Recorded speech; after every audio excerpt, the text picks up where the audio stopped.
موضوع الدرس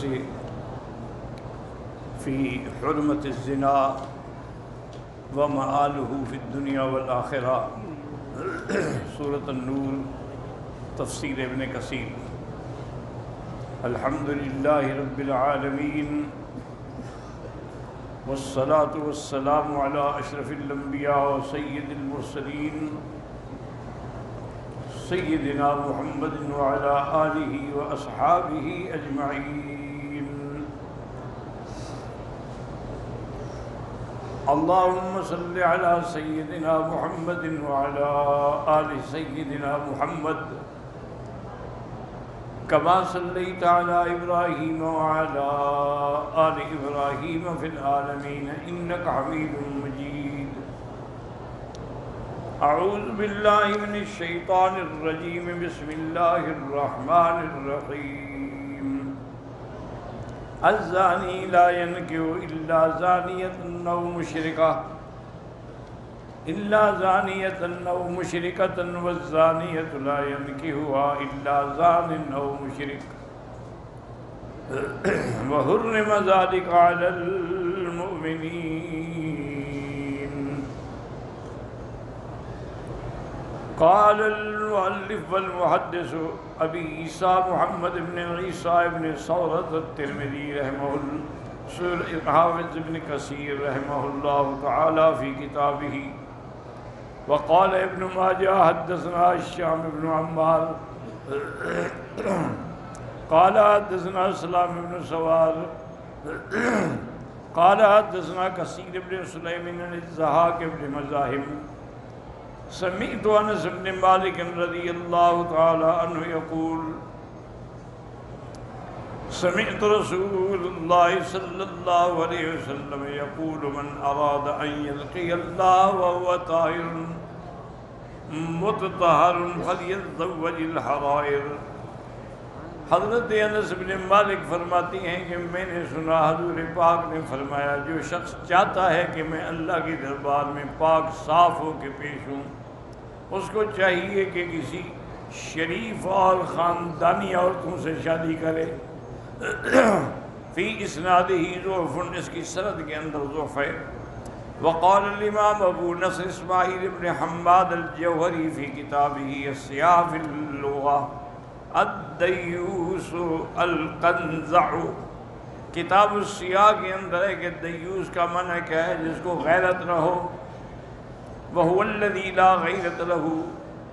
فأما الحدیث الذي رواه الامام ابو عبد الرحمن النسائی فی کتاب النکاح من سننہ، اخبرنا محمد بن اسماعیل بن علی عن یزید بن ہارون عن حماد بن سلمۃ وغیرہ عن ہارون بن رباب عن عبد اللہ بن عبید بن عمیر وعبد الکریم عن عبد اللہ بن عبید بن عمیر عن ابن عباس عبد الکریم رفعہ الى ابن عباس وہارون لم يرفعہ۔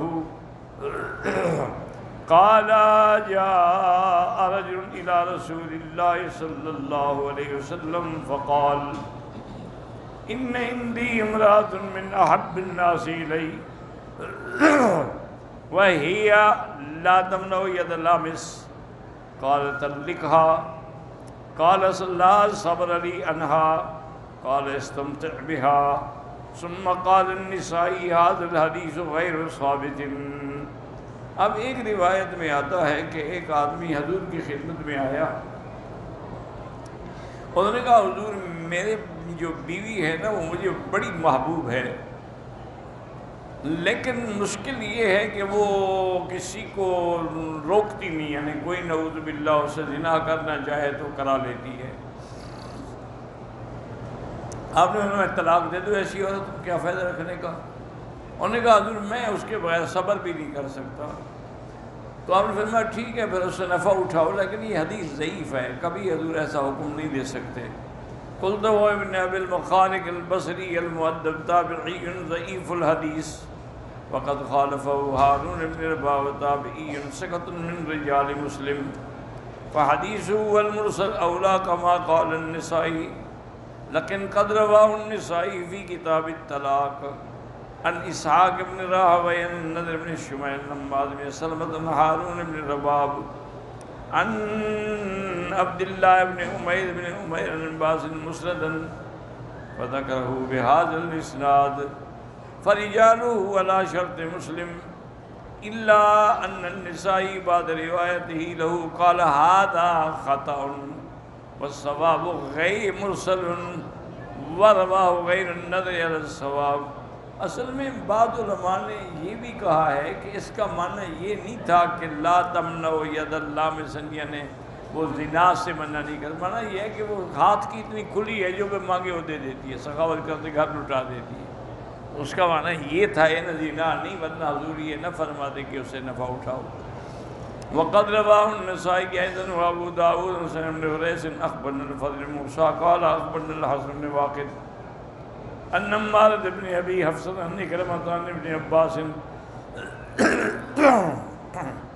رضي الله عنه عن النبي ثم ذكره وهذا الاسناد الجيد. وقد اختلف الناس في هذا الحديث ما بين مضيف له كما تقدم ومنكر كما قال الامام احمد حديث منكر.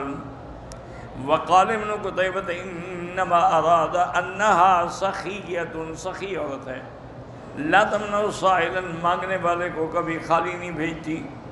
وحقاء النسائی سنین بعد فقال وکیل سخیۃ تعطی, سخی ہے دیتی رہتی ہے. وَرَدَّ هَذَا مِنْهُ كَانَ مُرَادَ قَالَ تَرْدِيَةَ مُلْتَمِسٍ. بعض علماء کہتے ہیں کہ نہیں, اگر یہ بات تھی تو وہ کہتے کہ لا يَرُدُّ يَدَ مُلْتَمِسٍ, لامس نہ کہتے. وَقِيلَ الْمُرَادُ أَنَّ سِجِّيَّتَهَا لَا تَرُدُّ يَدَ اللَّامِسِ لَا أَنَّ الْمُرَادُ أَنَّهَا وَاقِعٌ مِنْهَا وَأَنَّهَا تَفْعَلُ الْفَاحِشَةَ. انہوں نے کہا اس کا معنی یہ نہیں ہے کہ نعوذ باللہ وہ فاحشہ گناہ کرتی تھی. فإن رسول اللہ یاذن فی مصاحبۃ من هذه صفتها, اگر وہ نعوذ باللہ زانیہ ہوتی تو حضور کبھی اجازت نہ دیتے. فإن زوجها والحاضی يكون دیوسا, اور اگر اس کی بیوی نعوذ باللہ زانیہ ہو تو پھر خامن جو ہے وہ تو دیوس ہوگا. وقد تقدم الوعید على ذلك, پہلے آپ پڑھ چکے ہیں کہ دیوس جو ہیں ابتدا میں جنت میں نہیں جائیں گے.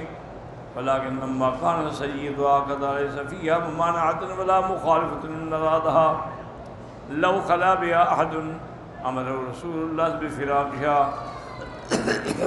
فلما ذكر أنه يحبها أباح له البقاء مع أن محبته لها محققة ووقع الفاحش منها متوهم فلا يصار العاجل وهم العاجل. بعض فرماتے ہیں کہ حضور کا فرمان یہ تھا کیونکہ اس کا نفع خاوند کے ساتھ رہنا, لیکن وہ خدا نہ خواستہ گناہ تو کبھی ہو سکتا تھا, یہ تو نہیں کہ ہر وقت اسی گناہ میں تھی. قالوا فاما اذا توبۃ فانه يحل التزویج, اگر ایسی عورت توبہ کر لے تو پھر اس سے نکاح کرنا جائز ہے.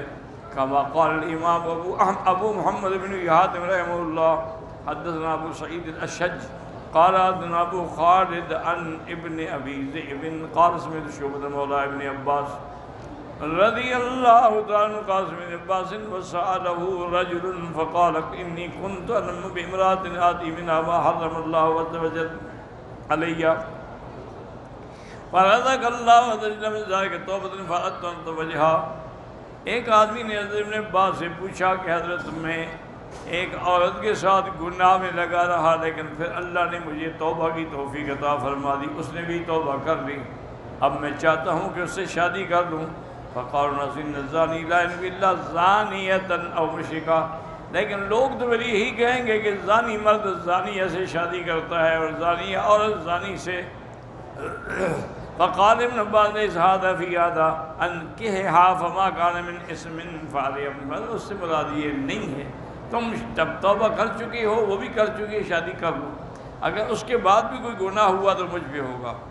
وقد ادعا طائفة ان هذه آیت منسوخۃ, کی آیت منسوخ ہو چکی.